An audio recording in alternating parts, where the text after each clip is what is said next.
Should have completed worksheet 57 in one color pen.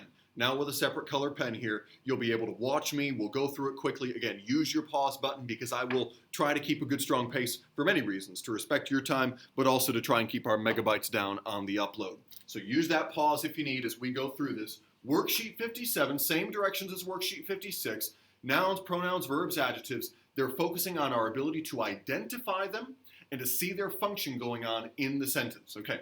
So we admired the beautiful climbing roses. Notice what they've done already. You can see some things happening. Admired, they've got the ed ending there. They also have the ing ending here. They're testing us to see where are we employing and using participles, past participles and present participles. Are we handling those properly? Now you'll notice the verb is admired. So in this case, ed is not making the past participle, it's making the past tense, the regular old past tense. We admire is present, we admired is past. So who or what admired, of course, that's we admired, subject pronoun, we admired. What did we admire? We admired roses. All the way here we've got roses. That means we have a large noun phrase. The noun phrase here, phrase meaning group of related words, the noun phrase is the noun and all of its modifiers, okay? We know that the is, of course, the article adjective, no big deal. I won't even draw my arrow to make that messy. Beautiful. We've got our adjective here in the attributed position. Climbing is an adjective in the attributive position. And we'll note, of course, that climbing is an adjective that is a participle here. It is a verbal adjective. It is verbal in the sense that it is built on the verb climb, but we've added ing to climb. And so it is it's an adjective now in terms of its position and place and function in the sentence. We admired the beautiful climbing roses. Okay, these are roses, of course, that have an ivy as part of their overall construction, so they're able to climb up walls and all the rest. Now, number 2, who has forgotten the answer, Miss Perkins? You'll see they're testing us now by having this question, which has an inversion in it. Who has forgotten the answer, Miss Perkins? Now, here they're testing us also on who. What is who doing? Is who a pronoun? Is it an adjective? That kind of thing. Well, we start again with the verb, has forgotten. Okay, so forgotten, but not only forgotten, it's has forgotten. So a helping verb, sorry, I have an ugly H on HV over has. That certainly is an ugly H. HV over has, helping verb for has, it's helping it to mean perfect. Not just that I forgot, which is our English past of forgot, but I have forgotten. I'm in a state where that forgotten action, that forgottenness is affecting me in an ongoing way. Who has forgotten the answer? So it's helping it to mean PERF for perfect. That's perfect tense. So who is actually functioning as an interrogative pronoun. Interrogative, of course, just a fancy word meaning a question pronoun. It's standing in for a person in this case, a pronoun, and helping to form the question. That's all it's doing, but it is functioning as the subject pronoun of the sentence. Who has forgotten the answer? There's our direct object for the answer. And there's, of course, our article adjective right there on the. Miss Perkins then is left over. She, of course, is a noun of direct address, or a vocative, as we've called this as well. So if you need a little extra time looking at 1 and 2, now would be a good opportunity to pause your video. And we'll keep some good pace here with 3 and 4. Driving school is required in many states. Okay, easy one here, right? You see what they're doing? Ing right there, driving school. But of course, there is our linking verb. Now, remember, of course, what's happening here with our past tense. We've talked about this before. ED makes the regular tense transformation for verbs. Okay, I walk, I walked. That is the regular transformation to past tense. It also makes the transformation to a past participle. Okay, here is one that is used again quite often. The best way to handle this is to think, well, who could actually do this verb action? And if you can regularly come up with it, if a native speaker comes up with it, now I'm sounding more like a linguist than an English teacher, but if that is the case, most people will then still mark it as a sort of passive voice. So actually this one's rather easy because it would be government or law. Law requires driving school in many states. That would be active voice, where the subject is actually doing the requiring. Here, the subject, driving school, is having the requirement done to it, demanded of it in that case. Driving school is required. But for that reason, I will go ahead and mark this, do you see, both as verbs. And this would then be a helping verb to make passive voice with is, and required then would be the main verb in the past tense. Now, be careful here, because this is a situation actually where, again, others can watch this movie with you. I hope they do, parents or grandparents or others. This is an area of dispute actually among linguists with the English language. How do you analyze this? Because, like I mentioned, you could analyze this by calling is a linking verb and saying at this point, required is simply an adjective. You can have excited people, you can have required idea, different things like that.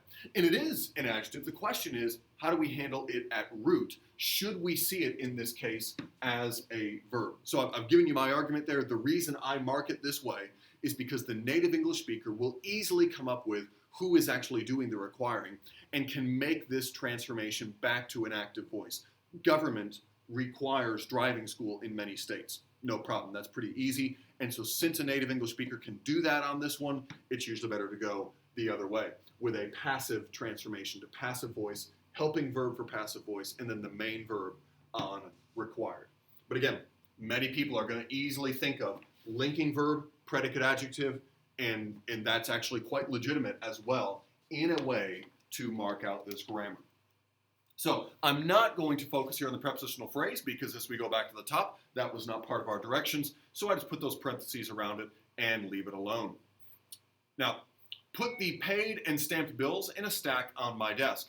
Put the paid and stamped bills in a stack on my desk. Now here, of course, the big test or the big interesting piece is the fact that our verb is put.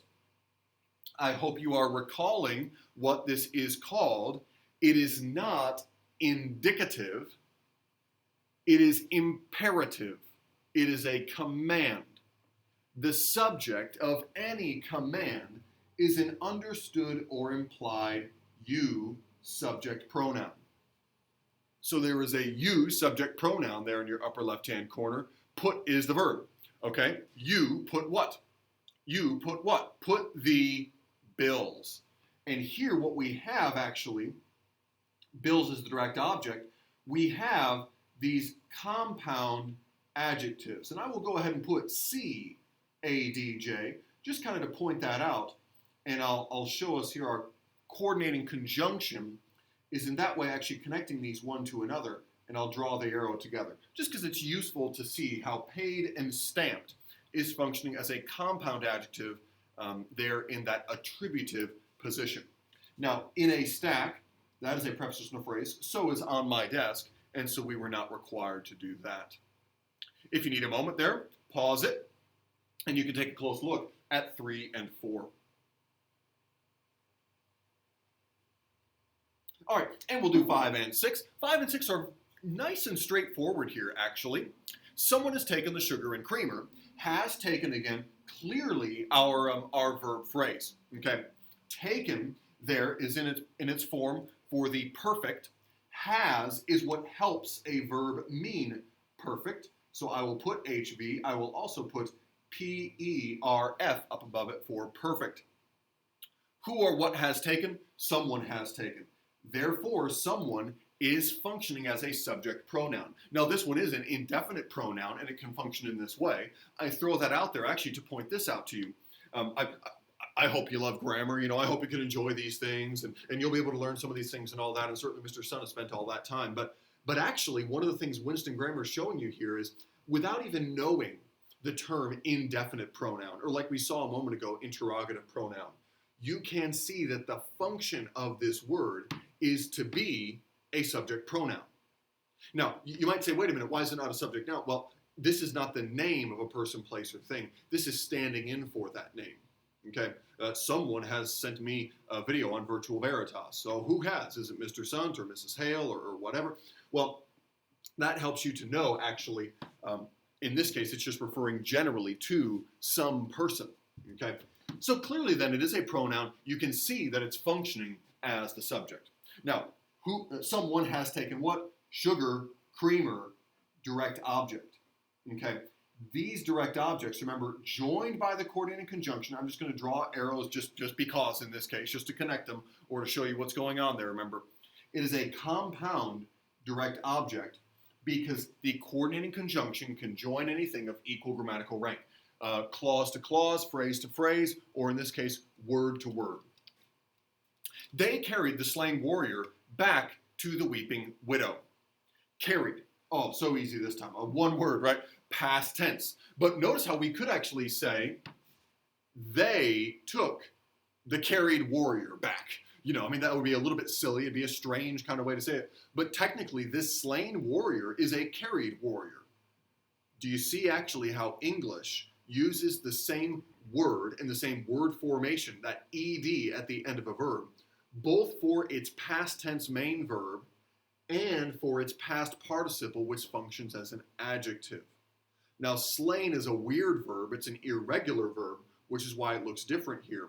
But it's the same exact kind of transformation in both places. So it could be the carried warrior, or it could be they carried. Same form of carried for either purpose, the main verb or the past participle here, which functions as an adjective. So we've got to ask that question, how is it functioning in this particular sentence? They carried the slain warrior back to the weeping widow. Who or what carried? It's just a past tense verb. They carried, a subject pronoun. Who or what did they carry? They carried the warrior. Warrior is a direct object. Slain, therefore, is a past participle functioning as an attributive adjective. What kind of warrior? A slain warrior. Okay. Now, most people are going to do this with this verb, and it's exactly what I would do actually as well. Back technically is what is known as a verbal particle, which can be analyzed as a helping verb. I don't know why they put verbal particle in here.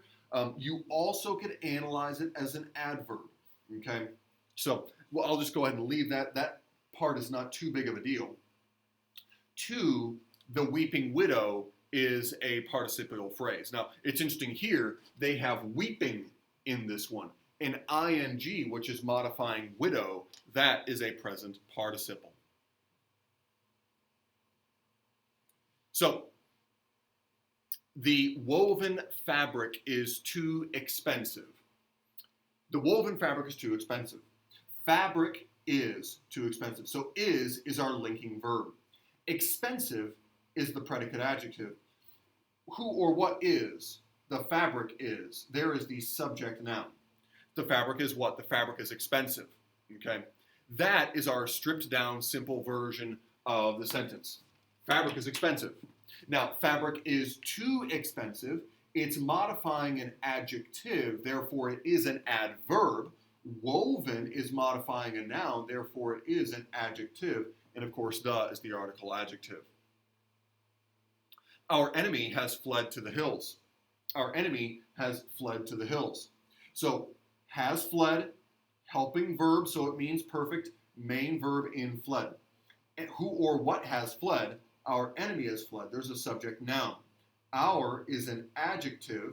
Okay, I'll go ahead and put P-R-O-N for pronominal adjective. It is a pronoun adjective built from the pronoun, here functioning as an adjective. To the hills, we're not asked to do anything further with the prepositional phrase. This will be a moment you could pause and take a closer look if you need. All right, let's finish it up here with 9 and 10. Chirping birds can be annoying. Chirp is, of course, a verb. But we are not saying the birds are chirping. The birds are chirping is a complete sentence. The birds are chirping works just fine. That would be a transformation with the ing to be the present progressive tense. Not just that birds chirp, which is simple present tense. Birds chirp. Generally, that's what they do. Birds chirp. But birds are chirping right now. There's a duration, there's time, it's going on, it's happening right now. Well, now look what's happening. Kind of like I can say, I am walking, but then talk about my walking shoes. Chirping birds. The birds are chirping, that's a main verb. But now, chirping birds is a verbal adjective, an ing word functioning as an adjective. What kind of birds are they? They are chirping birds. Okay. Notice what's happening with the latter part here of this sentence. Can is a helping verb, just what's known as a modal. Don't have to worry too much about that. Okay. Be annoying. They can be annoying. We're going to go here with a linking verb and a predicate adjective right there. They can be annoying. Now, this one also could be, someone could analyze this as a present progressive, but here's the problem with that. In this case, it does not seem, annoying, do you see, is not so much in this case a transitive verb where there's an action like chirping birds can be annoying me. That doesn't really work very well. This is actually because of the fact that can is here. So unfortunately, they gave you a very tricky sentence, and some of you could be going back up here and saying, well, wait, Mr. Sun, didn't you say that if I can understand that chirping birds annoy me, then I should actually analyze this a little bit different? Well, it's because can is in here. And can shows capability or possibility. It doesn't indicate that they actually are doing it now, but that they're capable. If they're chirping birds, they're capable of annoying me. And because of that, it points to a state of being in the verb, not an action. A state of being in the bird. A state of being in the bird, not an action of the bird. So that's why I analyze it this way. Are they tearing the building down yet? Okay, are tearing. This is inverted, remember, it's put in the spin cycle. So I'll make these big kind of arrows here. It's put in the spin cycle because of the question. All right, we have a question mark in English. We also spin around this particular pattern at the beginning. They are tearing the building down. That would be how we'd say it if it were an indicative sentence just indicating something true about the world. So, are tearing is the verb. So this one is an ing, present progressive active verb. Here we have a subject pronoun for they. The building is the direct object. They are tearing. They are tearing what? They are tearing the building. Now this again, down, do you see, is functioning together with tearing. Tearing actually normally is the kind of thing we might do to a paper. Tearing down is the kind of thing we might do normally to a particular building. Notice actually how you might say, oh, I just can't put up with that. It's a very strange verb there. Put up. Up there is technically what's known as a verbal particle. It changes that. Well, same thing with tear down. Tear is one verb. Tear down is actually a different verb. And so again, they gave you a little bit more of a complex one here with down. That would be a verbal particle, or as some people would look at it, an adverb in this case. So you can think of it that way, but more truly it's a verbal particle. Yet in this case, you know that it's a coordinating conjunction. It's also an adverb that is in the dictionary. So what is it in the sentence? Here, it is an adverb of time because it really means something like as of this moment or as of this time. So I've got ADV right there. All right, so there is the worksheet for you, worksheet 57. Hope that was helpful for you, and you'll be able to make sure that you've got things set up nicely. Take care.